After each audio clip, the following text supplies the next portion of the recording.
Notes for section 7.5.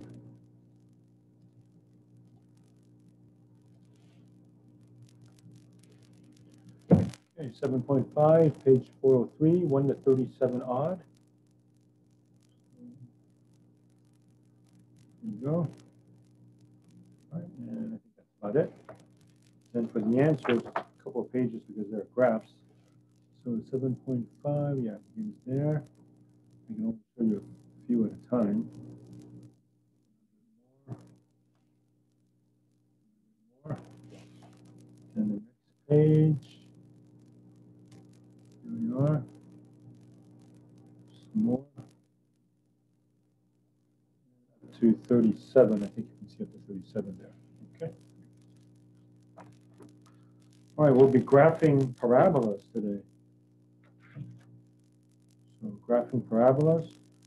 So if you can make the equation look like y equals f of x equals ax squared plus bx plus c, that's going to be a parabola. If a, the coefficient of x squared, is positive, it opens up. If a is negative, it opens down. Okay, this turning point here is called the vertex. Okay, if the parabola looks like this, where a is positive, the vertex is the minimum point. If a is negative, then the graph would look like this. The vertex is the maximum point. How do I find the vertex? If it's in standard form like this, ax squared plus bx plus c, it's been shown that the vertex is at x equals negative b over 2a. So you plot the vertex and the points near the vertex to graph the entire function. Okay, you might need to find the x and y intercepts also. Okay, so here's an example. Y equals x squared plus 2x minus 3. Okay, x-intercept means plug in y as 0. So 0 equals x squared plus 2x minus 3. Factor x minus 1x plus 3. So x is either 1 or negative 3. So the x-intercepts where y is 0, 1, 0, negative 3, 0. Okay, the vertex formula is x is negative b over 2a.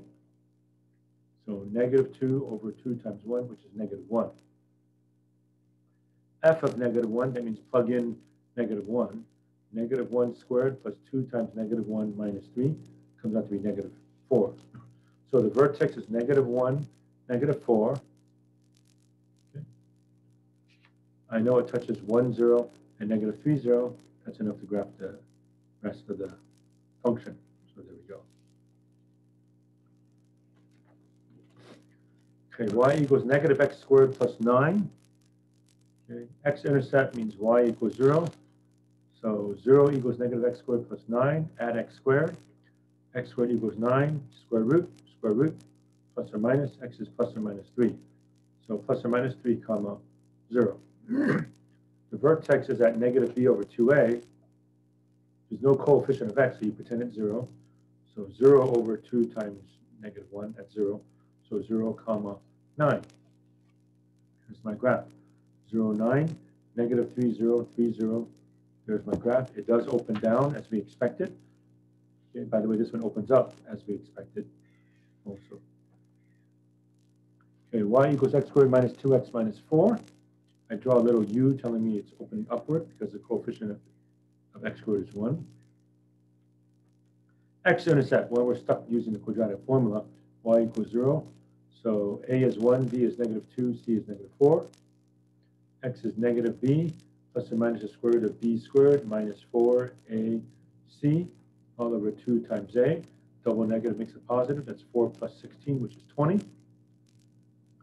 Square root of 20, that's 4 times 5. Take out the 4, becomes a 2. 2 plus or minus 2 radical 5 over 2. Divide each of these into 2, so 1 plus or minus radical 5. And don't bother trying to graph that. That's too difficult.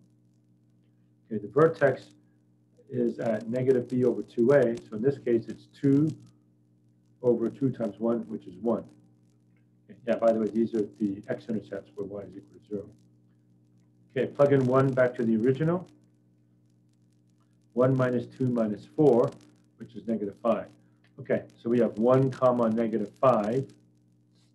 Okay, then I just pick some other points nearby 1, like 0 and 2. I plug in 0.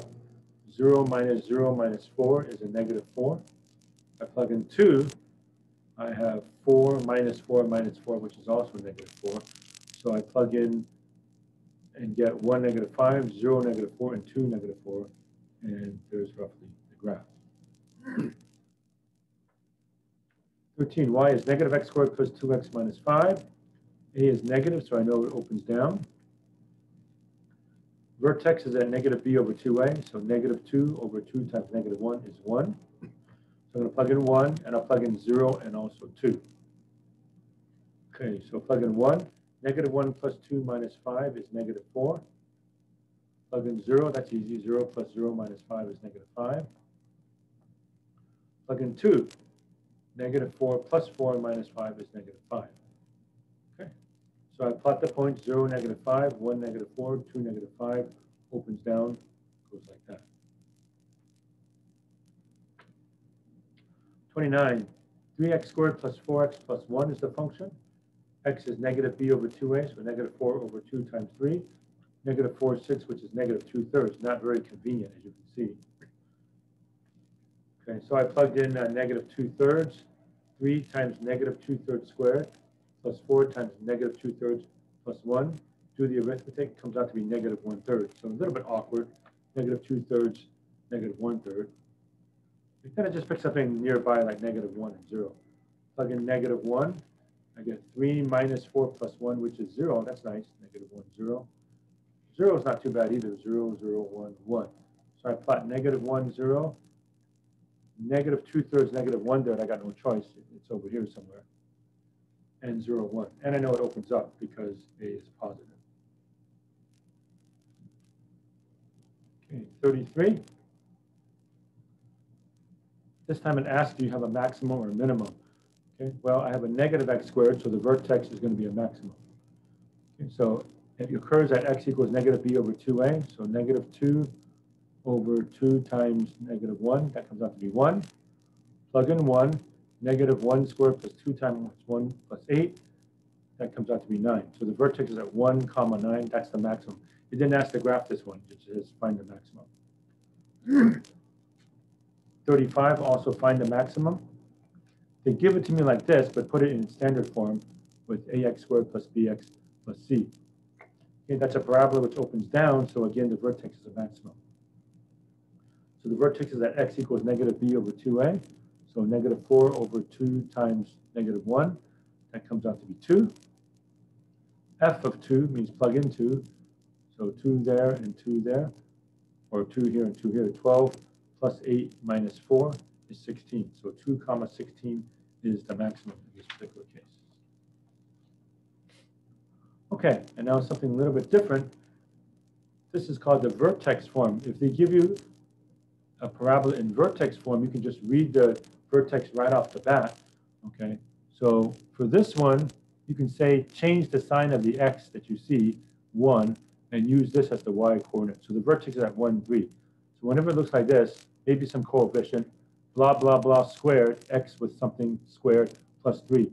You change the sign of this to get the x coordinate, 1, and the y coordinate is just a number here, 1, 3. Okay, just to show you that that's the case, if you were to multiply all this mess out, it comes out to look like this. And then using the vertex formula, negative b over 2a, negative 4 over 2 times 2, which is 1.